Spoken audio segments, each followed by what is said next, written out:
தாங்கி, அதாவது ஸ்டாண்டுன்னு சொல்லுவோம். இதில் வந்து பார்த்திங்கன்னா அது எறும்புகளோ மற்ற உயிரினங்களோ தேன் பெட்டியை தொந்தரவு பண்ணாமல் இருக்க தண்ணி ஊற்றி வச்சுருக்கணும். இதுதான் ஹனி சேம்பர். இந்த அறையில் தான் உங்களுக்கு வந்து தேனீக்கள் வந்து முட்டையிட்டு குஞ்சு பொரித்து அது இனப்பெருக்கம் பண்ணிக்கிறதுக்கு உண்டான அறை இது தான்.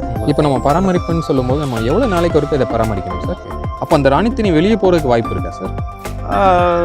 தகுந்த சூழல் இல்லைன்னா வெளியில் போக ஆரம்பிக்கும். இதில் வந்து தேன் எவ்வளோ நாளைக்கு ஒருக்க நம்மளால் தேன் எடுக்க முடியும்? ஒரு தடவை எடுக்கும்போது எவ்வளோ தேன்?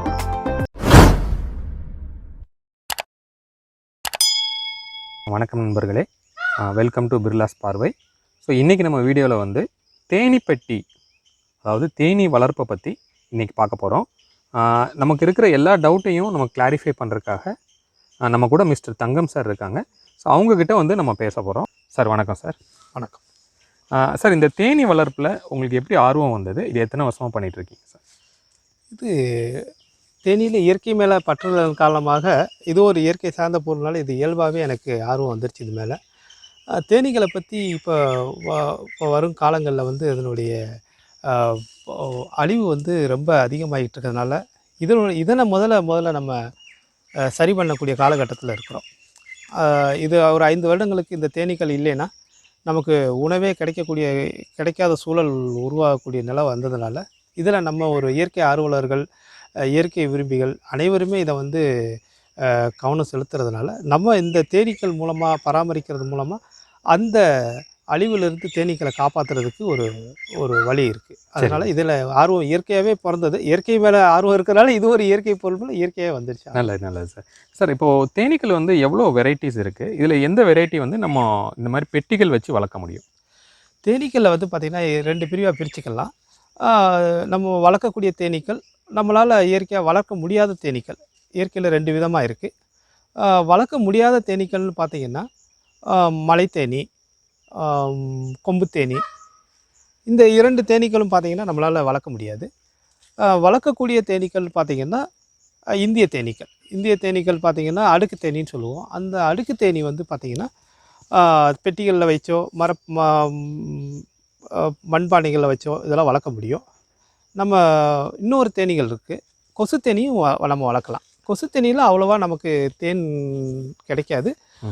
குறு மலர்களில் மகரந்த சேர்க்கை நடக்கிறதுக்கு கொசு தேனியும், நல்ல ஒரு சிறு குறு மலர்களில் வந்து இந்த அடுக்கு தேனியும் மகரந்த சேர்க்கைக்கு உதவும். நல்லது சார். இப்போது தேனி பெட்டியை பற்றி நம்ம பார்க்கலாம் சார். இப்போ தேனி பெட்டி வந்து இந்த மாதிரி வுட்டில் தான் இருக்கணும், அப்படி ஏதாவது கம்பல்சன் இருக்கா? அதாவது கண்டிப்பாக மரத்திலான பெட்டிகள் தான் இருக்கணுமா, இல்லை பிளாஸ்டிக்கு, இல்லை மண்பானைகள் இது மாதிரி இதில் கூட நம்ம வைக்கலாமா? இதில் தான் இருக்கணும்னு கட்டாயம் இல்லை.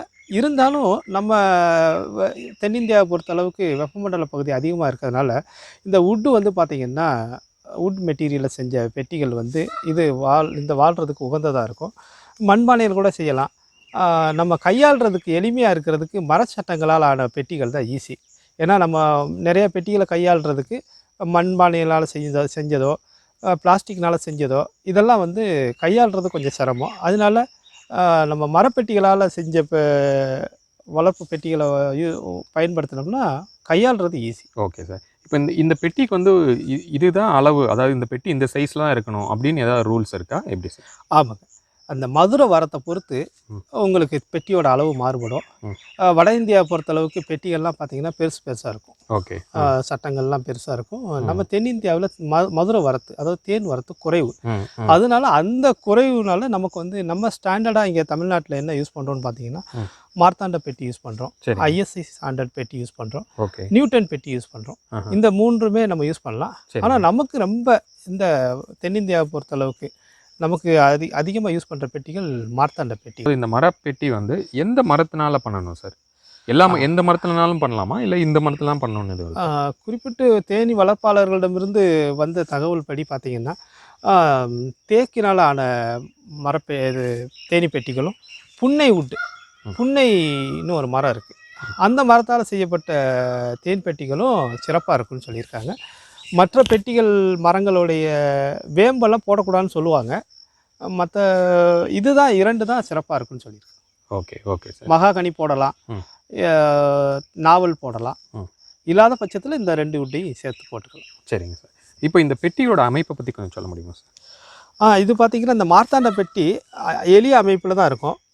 பார்த்தீங்கன்னா தேனீ வளருவதற்கு உண்டான ஒரு அறையும், தேன் கட்டுவதற்கு உண்டான ஒரு அறையும் மட்டும் இந்த மார்த்தாண்ட பெட்டியினுடைய சிறப்பு. எல்லா பெட்டியிலையுமே அப்படி தான் இருக்கும். இதில் வந்து எளிமையாக இருக்கும், அவ்வளோதான் கையாளுறதுக்கு. அதில் பார்த்தீங்கன்னா இந்த பாகங்கள்னு பார்த்தீங்கன்னா இது தேன் பெட்டி தாங்கி, இந்த பார்க்குறீங்க, இது தேன் பெட்டி தாங்கி. இது வந்து அடிப்பலகைன்னு சொல்லுவோம். அடிப்பலகைன்னா இதில் இந்த தேனீக்களால் ஏற்படுற கழிவுகள் எல்லாமே எடுத்து இதை கீழே வந்து சேரும், அது சேகாரமாகும். அதை வந்து நம்ம சுத்தப்படுத்துறதுக்கு மற்றதுக்கெல்லாம் ஈஸியாக இருக்கும். இதுக்கு மேலே இருக்கிற இந்த பகுதியை தான் நம்ம என்ன சொல்கிறோம், புழு வளர்ப்பு அறை அப்படின்னு சொல்கிறோம்.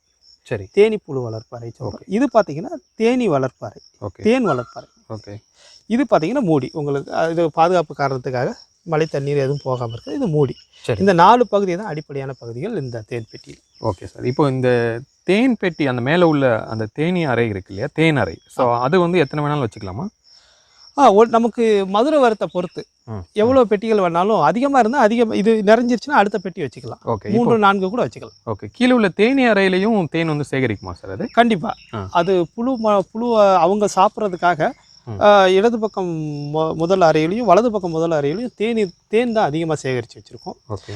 நடுவில் எல்லாம் அதனுடைய தேனி முட்டைகள் இடுறது, குஞ்சு பொரிக்கிறது, பராமரிக்கிறது, மகரந்தத்தை சேமித்து வைக்கிறது, அவங்க உணவுக்காக உள்ள சேமித்து வச்சுருக்கோம். அதை வந்து நம்ம எடுக்கக்கூடாதா? அது தொடக்கூடாது. ஏன்னா அந்த இது தொட்டோம்னா நமக்கு மேலேயும் புழு முட்டையெல்லாம் வைக்க ஆரம்பிச்சிடும். அதனால நம்ம அதுக்கு உண்டான அறையை தனியாக வச்சுட்டு, மேலே பார்த்தீங்கன்னா உங்களுக்கு தேன் அறை மட்டும்தான் கட்டும். அதில் புழு முட்டை எதுவுமே வைக்காது. சரிங்க. ஃபியூராக தேன் மட்டும் இருக்கும். நம்ம எளிமையாக தேன் எடுத்துகிட்டு திருப்பி அதை வச்சிடலாம். ஓகே. இப்போ நம்ம பார்க்கும்போது பார்த்தீங்கன்னா இது சுற்றி வந்து ஒரு வனம் மாதிரி இருக்குது. அதில் நடுவில் இந்த பாக்ஸ் வந்து வச்சுருக்காங்க. அப்போது இப்போ நைட் டைம்லலாம் வந்து இப்போ எலி வர்றது இல்லை வேறு பூச்சிகள் வந்து இதை டிஸ்டர்ப் பண்ணுறது அந்த மாதிரிலாம் பண்ணும்ல சார், அதெல்லாம் அவாய்ட் பண்ணுறதுக்கு என்ன பண்ணணும்? மற்ற இதுக்குன்னு எல்லா உயிரினங்களுக்குமே எதிரிகள் இருக்கிற மாதிரி தேனீக்கள் எதிரிகள் இருக்கத்தான் செய்கிறாங்க இயற்கையில். அது வந்து பார்த்திங்கன்னா இந்த கதம்ப வண்டுன்னு ஒன்று இருக்கும், அது வந்து தேனீக்களை பிடிச்சி சாப்பிடும். மற்றபடி பார்த்திங்கன்னா எலி அணிலெல்லாம் வந்து பார்த்திங்கன்னா இந்த பெட்டிகளை வந்து மேலே வந்து தொந்தரவு பண்ண பார்க்கும். அது நம்ம முறைப்படி பராமரிச்சுக்கிட்டே வந்தோம்னா அதெல்லாம் பக்கத்தில் வராது. இன்னொரு முக்கியமானது எறும்பு, பள்ளி, இதுகளில் இருந்தெல்லாம் கொஞ்சம் இங்கே இருக்குது. பார்த்தீங்கன்னா இந்த பள்ளி இருக்குது பாருங்கள். ஓகே. இங்கே ஒரு பள்ளி பார்க்குறோம். இதெல்லாம் பார்த்திங்கன்னா நம்ம வாரம் க்ளீன் பண்ணும்போது இதை பார்த்துட்டோன்னா அது இந்த பாருங்கள், இங்கெல்லாம் ஒரு பள்ளி அது வெயில் பகுதிங்கிறதுனால இந்த உள்ள பகுதி பள்ளி இருக்கும். இதெல்லாம் பார்த்திங்கன்னா தேனீக்களை பிடிச்சி சாப்பிடக்கூடிய விஷயம். அதனால் இதெல்லாம் நம்ம தேன் பெட்டியிலேருந்து கொஞ்சம் விலகி இருக்கிற மாதிரி நம்ம வாரம் அதுதான் 4லேருந்து 6 நாளைக்கு நம்ம இந்த பெட்டிகளை பராமரிக்கணும்னு சொல்கிறோம். வாரத்துக்கு ஒருக்க வந்து இதை திறந்து உள்ள க்ளீன் பண்ணணும், பராமரிக்கணும். ஏதாவது மற்ற உயிரினங்களால் இதுக்கு ஏதாவது பாதிப்பு இருக்கா அப்படிங்கிறத ஒரு தடவை பார்த்துக்கணும். சரி. ஒருத்தர் வந்து தேனி பெட்டி வைக்கணும் அப்படின்னு அவர் நினைக்கிறாரு. அப்போ வந்து வெறுமன பெட்டி மட்டும் வாங்குவாங்களா, இல்லை அந்த பெட்டியில் என்ன இருக்கும் அதை பற்றி சொல்லுங்கள் சார். நம்ம இயற்கையாகவே நம்ம தோட்டத்தில் வந்து பாறை இடுக்குகள்லையோ புற்றுகள்லையோ தேனீக்கள் இருக்குன்னு அதை பிடிச்சி நம்ம வளர்க்கலாம், பெட்டி மட்டும் வாங்கி வளர்க்கலாம். அப்படி முடியாதவங்க வந்து தேனீ வளர்ப்பாளர்களிடமிருந்து தேன் பெட்டியை வந்து தேனீக்களோடு வாங்கி வளர்க்கலாம். ஓகே. அப்போது பெட்டி வாங்கும்போது அவங்க தேனீக்களோடு கொடுப்பாங்க? ஆமாங்க சார். அது ஒரு குத்துமைப்பாக எவ்வளோ தேனீக்களோட கொடுப்பாங்க சார் நமக்கு? பார்த்தீங்கன்னா அங்கே சட்டம் இருக்குது, தேனி அந்த மெழுகு கட்டக்கூடிய சட்டம் இருக்கும். இங்கே மார்த்தாண்ட பெட்டியை பொறுத்தளவுக்கு புழு வரப்பிறையில் 6 சட்டங்கள் இருக்கும். ஓகே. 6 சட்டங்கள்லையும் ஈயெல்லாம் ஃபுல்லாகவே தான் கொடுப்பாங்க. இப்போ நான் வந்து ஒரு தேனி பெட்டி வாங்கணும்னா எவ்வளோ ஆகும்? இப்போ பார்த்தீங்கன்னா இந்த உட்டை பொறுத்து தான் இதனுடைய ரேட்டு மாறுபடும். இப்போ இது பார்த்தீங்கன்னா புன்னை உட்டில் பண்ணியிருக்கோம். இந்த பெட்டி தேக்கில் பண்ணலாம். தேக்கில் பண்ணால் கொஞ்சம் விலை அதிகமாக இருக்கும், புன்னையில் பண்ணால் அதை விட கொஞ்சம் கம்மியாக இருக்கும். இப்போ மார்க்கெட்டில் பார்த்தீங்கன்னா இப்போ மதுரை நம்ம தென் மாவட்டங்களை பொறுத்தளவுக்கு இதனுடைய விலை வந்து பார்த்திங்கன்னா 2000லேருந்து 2500 வரைக்கும் சார்ஜ் பண்ணுறாங்க. இதில் வந்து தேன் எவ்வளோ நாளைக்கு ஒருக்க நம்மளால் தேன் எடுக்க முடியும்? ஒரு தடவை எடுக்கும்போது எவ்வளோ தேன் வரும்? தேன் வரத்து காலம்னு ஒரு காலம் இருக்குது, டிசம்பர்லேருந்து மார்ச் வரைக்கும் இருக்கும். அது தேன் வரத்து காலம்.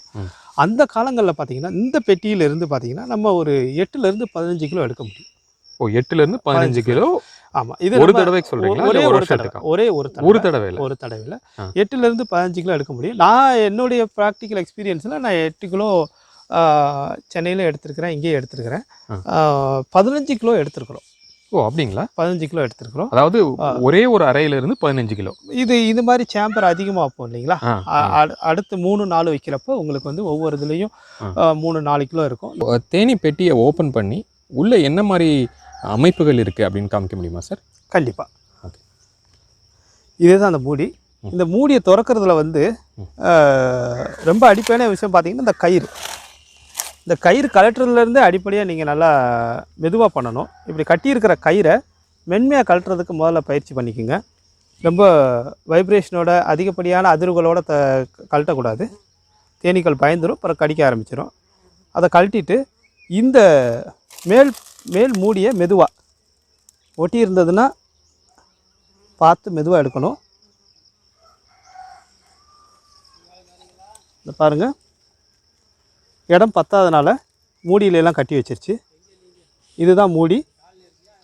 இது ஹனி சேம்பர்னு சொல்கிறோம் இல்லைங்களா? ஹனி மட்டும் கட்டக்கூடிய ஹனி சேம்பர் இது. இது கீழே இருக்கிறது ப்ரூட். அதையும் நான் உங்களுக்கு எடுத்து காமிக்கிறேன்.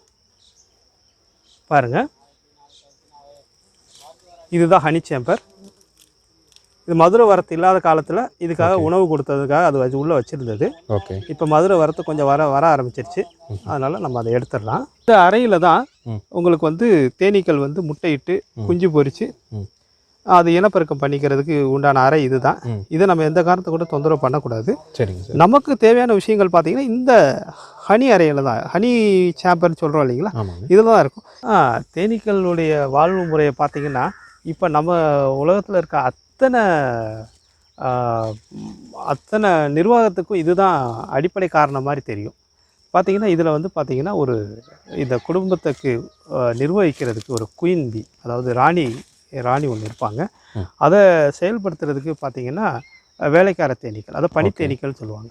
அது சில ஆயிரங்களில் இருக்கும். ராணி தேனி ஒரு கூட்டத்துக்கு பார்த்திங்கன்னா ஒன்று தான் இருக்கும். ஒரு காலனின்னு சொல்லுவோம், அதில் ஒன்று தான் இருக்கும். சில 100 ஆண் தேனீக்கள் இருக்கும். Okay sir. இப்போ இவ்வளோ கூட்டத்தில் வந்து ஒரே ஒரு ராணி தேனி மட்டும்தான் இருக்குமா? ஆமாம், ஒரே ஒரு ராணி தேனி தான் இருக்கும். ஓகே.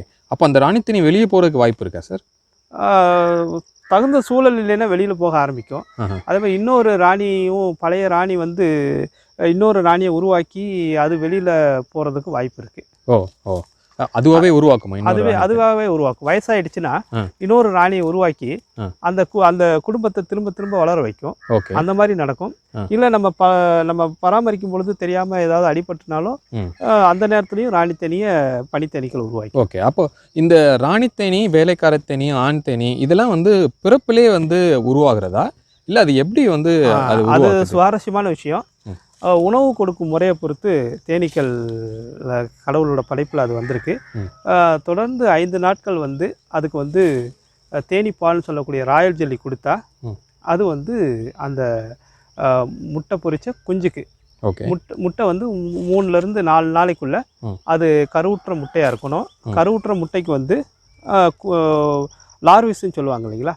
அதுக்கு உணவு அளிக்கும் போது 5 நாட்கள் தொடர்ந்து அதாவது தேனீப்பால், அதாவது ராஜகூல்னு சொல்லுவாங்க, ராயல் ஜெல்லின்னு சொல்லுவாங்க இங்கிலீஷில். இந்த ராயல் ஜெல்லி கொடுத்ததுன்னா அது ராணி தேனியாகவும், 3 நாட்கள் வந்து தேனீப்பாலும் மகரந்தமும் கொடுத்தா அது வந்து பனித்தேனீக்களாகவும், 2 நாட்கள் இல்லை 1 நாட்கள் மட்டும் தேனீப்பால் கொடுத்து மற்ற நாட்கள் எல்லாம் மகரந்தம் கொடுத்தா அது வந்து ஆண் தேனியாகவும் வளர ஆரம்பிக்கும். ஓகே. இதெல்லாம் வந்து யார் முடிவு பண்ணுறாங்க சார்? ராணி தேனி தான் இது எல்லாமே முடிவு பண்ணுறாங்களா? ஆமாம், அந்த குடும்ப தேவைக்கு ஏற்ற மாதிரி அது இயற்கையாகவே அவங்களே முடிவு பண்ணிக்கிறாங்க.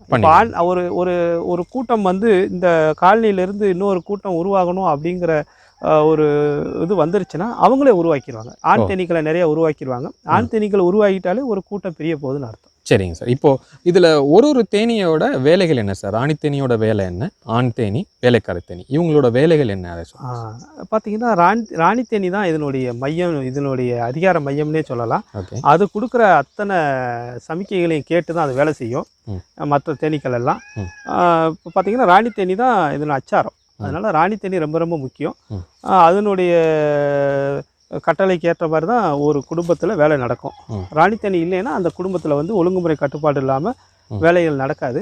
அதுதான் ராணித்தேனியுடைய பங்கு ரொம்ப முக்கியமானதுன்னு சொல்கிறோம். அது ராணித்தேனியுடைய மிக முக்கியமான பங்கு பார்த்திங்கன்னா கருவுற்ற முட்டை எடுத்தல். சரிங்க. பனித்தேனீக்களும் முட்டையிடும். பட் அந்த அந்த முட்டைகள் வந்து கருவுற்ற முட்டைகளாக இருக்காது.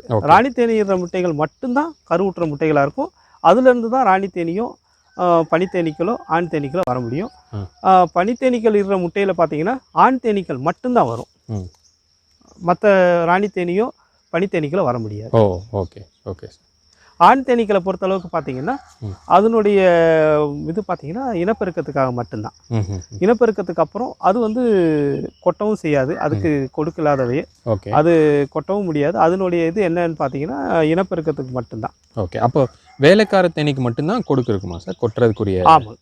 ஓகே. வேலைக்கார தேனீக்கு மட்டும்தான். அது குடும்பத்தை பாதுகாக்கிறதுக்காக அது வளரும் நாட்களை பொறுத்து அதுக்கு வேலைகள் நிர்ணயிக்கப்படுது.